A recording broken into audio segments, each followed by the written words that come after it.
Hey, good morning, class. We're going to look at the first part of lesson 10-8, which is called reflections.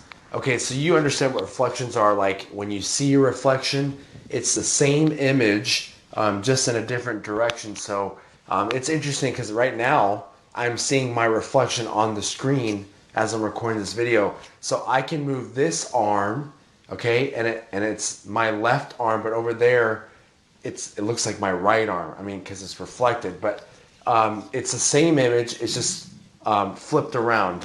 And so, what reflections are a flipping of a shape. So you can think of the word flip when you think of reflection. So what we're going to do is we're going to look at 3 rules for reflection, and the first one we're going to look at is reflection. So the 3 reflection over the x-axis, Okay, so I'm going to draw here a simple shape. If I have a shape like a rectangle right here, okay, that's the original shape. And if I reflect over the x-axis, you make the x-axis your folding line, and it's almost like you had a paper and you fold it. Where would that square go on the other side of the x-axis? It goes somewhere right there, right? So these are reflected over the x-axis, we would say. And there's a rule that we need to know. So if you write down these rules and use them on your homework, it'll help you to know where the coordinates are. So remember our rules were like, I guess I'll put it right here, x comma y. So in this case, for the rules for the x reflection over the x-axis, it's actually kind of easy. X stays the same. So the x values do not change, but the y value gets its opposite value. So do you guys see that xy becomes x comma negative y? So whatever the value of y is, whether it's positive or negative, you get its opposite for the new image. So let's see if that makes sense. Let's pretend this was 1, like 1, 2, 3, 4. Okay, if this point was 1, 4, what's its reflection? Down here, 1, 2, 2, 3, 4. Okay, its reflection would be right here, 1. Okay, according to the rule. So if it was originally 1, 4, it's still going to have 1 in the x spot, but what's going to be the y value? Negative 4. So you see how I got that opposite? So that's what we're doing here with reflections over the x-axis. If you follow that rule, you should be set. Okay, the second rule you want to go over, we're going to go over is over the, and I hope you guys can guess it. So for the first one, it's over the x-axis. The second one's got to be over the y-axis, okay? And so I'm going to draw a little sketch of that. You could do it too on your paper. So if I had, for example, a triangle here, okay, on this side, that's your original figure. I look at the y-axis as the folding line. So that's where I'm going to fold the paper in half. So if I fold that over, I'm going to get the triangle over here on this side. That's reflection over the y-axis. So that's a, side-to-side reflection. X-axis is up and down reflection. Okay, and this one right here also has a rule. So x, y, and your original figure. Do you have a guess on what this one would be? So for the x-axis, the y changes its sign. Guess what happens for the y-axis change?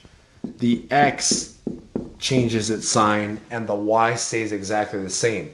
So I'm going to just pick a point right here. Let's say this was negative 3, negative 1. So negative 3, negative 1 right here. Okay? What would this point be on that corresponding part? Well, if it was negative 3, negative 1, it would be positive 3, negative 1. This should be positive 3, negative 1. So the x value changed its sign, but the y value stayed exactly the same. So that's how it works with reflections over the y-axis. And then the third rule we're going to use, and this one you're not going to do this on your homework, but this one is a common reflection over the line y equals x. So this is going to kind of review of what we did before. So do you guys remember slope-intercept form? Do you guys remember y equals mx plus b? So this is in that format, y equals 1x plus 0. So here's what I'm going to do. If I think I can see it, yep. I'm going to draw that reflection line because before it was the x-axis, that line, or the y-axis, that line. But then there are other lines you can reflect about. So on this one, if your slope-intercept is y equals 1x plus 0, you start at 0 and you go up 1 over 1. Remember that? Up 1 over 1. Up 1 over. Or down 1 over 1 to the left. Okay. That line right there is the new reflection line. And you're like, what do you mean by reflection line? That's a line that you're going to fold the shape over. So this one's a little more complicated. I'm going to make this easier on myself. So if I had a shape right there, okay, a triangle right there, and I reflect it over that line, if I reflect it over that line, then it becomes that shape right there. Okay, so it got reflected down there. And that rule, this one's a nice, interesting one, but the rule to describe this, so if you reflect across y equals x, so if you see that rule right, or you see that line and they're reflecting, x comma y becomes, I want you to take a little guess at it. What do you think it becomes? Okay, so a common guess is like, oh, maybe you switch both signs, so negative x, negative y. Well, actually on this one, y and x switch spots. Y and x switch spots. Okay, so I'm going to try that out. I'm going to pretend this is 1, let's go 1, 3. 1, 3. That vertex right there. Okay, if I reflected it, it should have become, and actually, the sign should change, I thought. Yx. So, oh, excuse me, it's negative 1. Yeah, that makes sense. Okay, negative 1, 3. So now it becomes 3, negative 1.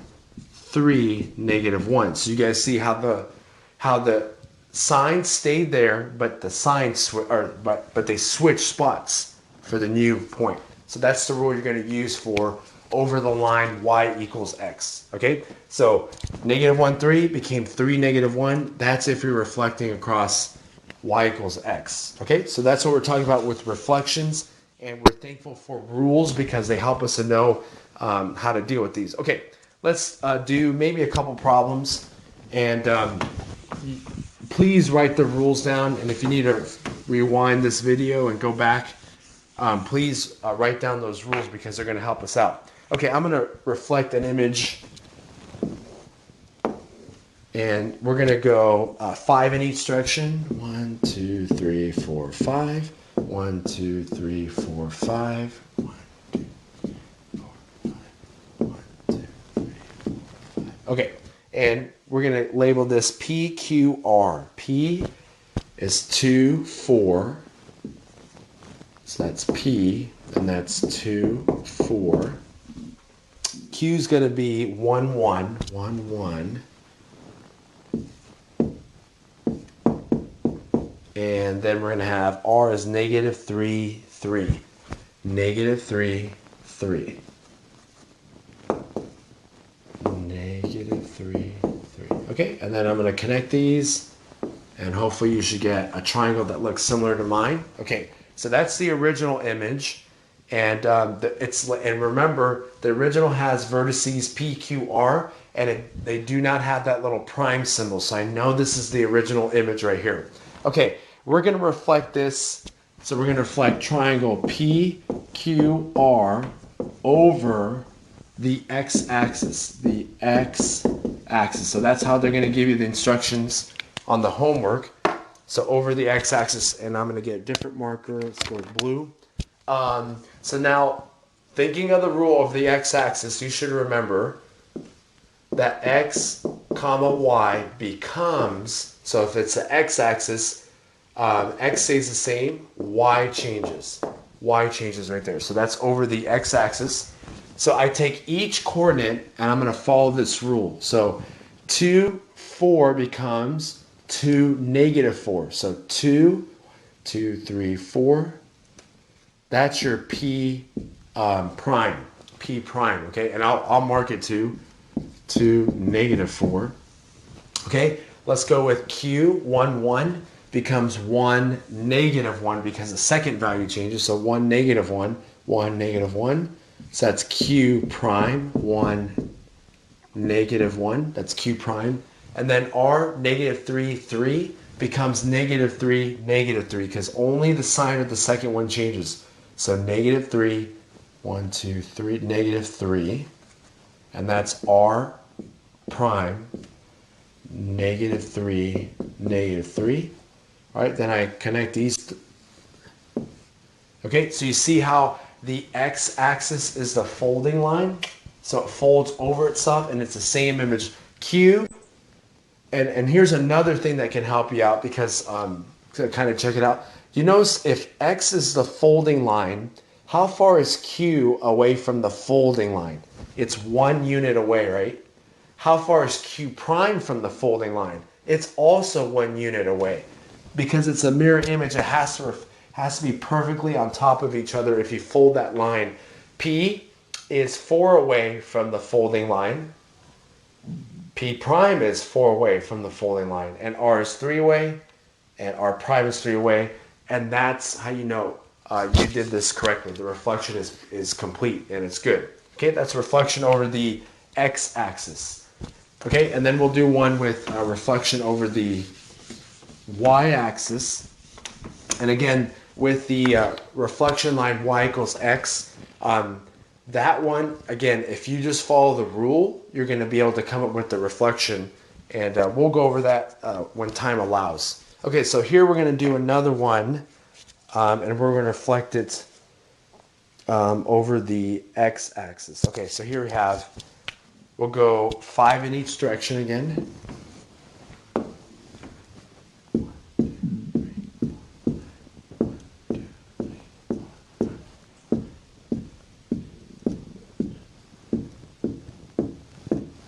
Okay, and this is going to be a quadrilateral, so they'll give us R as -1, 4, -1, 4, -1, 4. They'll give us E is 1, 4, 1, 4. That's E, 1, 4. Then they'll give us C is 1, 1. C is 1, 1. And then the last one, T is -1, 1. T, and I'll put it over here, -1, 1 for T. Okay, and so you have your quadrilateral, and based on the rules of quadrilaterals, as you can remember, that is a rectangle. It has 4 right angles, 2 pairs of parallel sides, and it's a 4-sided polygon, so it's a rectangle. Okay. So we're going to reflect this across the y-axis. So we're going to reflect, and here's how you would write it. You would say quadrilateral. I'm going to abbreviate. We'll just go R-E-C-T, R-E-C-T across the y-axis. Okay, and do you guys remember the rule for the reflection across the y-axis? So here you start with the xy, and then what does it go to? So if you're going across the y-axis, you just switch the x value. So -x, y. Okay? And that makes it nice and easy because now when we graph it, we just follow the rules and then we can know where they go. Those points go. So here I have R is -1, 4. So you change the sign of x, so it becomes 1, 4. So 1, 4, -1, 4, yeah. So 1, 4 is right here. This is a new R. And this is going to be tricky, guys, because look how the shape's going to go. 1, 4. Okay? Then we're going to look at T, and it becomes 1, 1. So T is right here. 1, T prime is 1, 1. Okay? And it would help to have like a different color pen or pencil. Like I have my marker, because watch what happens here. C gets reflected -1, 1. So that, whoa, that's right here. That's C prime, -1, 1. And then E gets reflected -1, 4. which is right here. We'll call it E prime, and then negative 1, 4. Okay, now, look at that figure. The figure is exactly on top of itself, and you're like, that can't be. Notice how E and R prime have the same coordinates. E prime and R have the same coordinates. T and C prime, C and T prime. Okay, you're like, how did that work out? What was our dividing line? It was that y-axis. So if you folded that y-axis on itself, you get the same image with the vertices in different spots. And I want to see that if that happens. And in this case, that's what's happened. It's just that you reflected it and all the coordinates got switched around. Still a rectangle in the same location, but the vertices are in different spots. Okay, on your homework, I'm going to post a worksheet as well, and you're going to complete numbers 1 through 10 on that. So homework numbers 1 through 10 all. Okay, and that's going to review not only reflections but also translations, so it's going to help you out with that. And on worksheet. And you do listen carefully. If you're watching the video, I know you're following these directions. You do not have to you don't have to print out that sheet and work it out on the sheet. You can do it on your own homework sheet, kind of like your quizzes. You don't have to print out that worksheet and put the answers on that worksheet. You can do it on another piece of paper, another graph paper to help you out. So you're going to do the 10 problems there. I think there are more problems, but just do 1 through 10 all, and that'll be a sign for today. All right, guys, take care. Bye.